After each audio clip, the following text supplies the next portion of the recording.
Here I have Samsung Galaxy J3 2017 and let me show you how to change language on the following device. So at the very beginning, let's start by using your home screen. Let's open the list of all apps, choose here settings.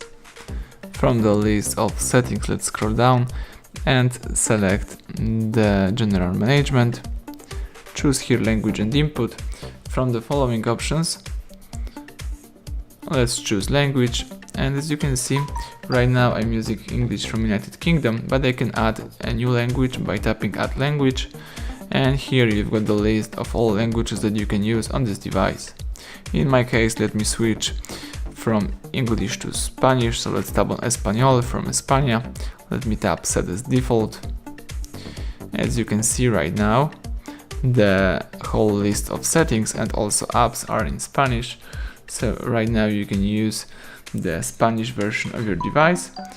But if you would like to go back to an English one, let's find and select Ajustes, choose here Administración General, tab Idioma y Entrada de Texto, tab Idioma, and here let's place English into the first position, tap Hecho.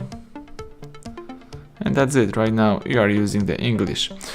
So, thank you for watching, please subscribe our channel, leave thumbs up under the video.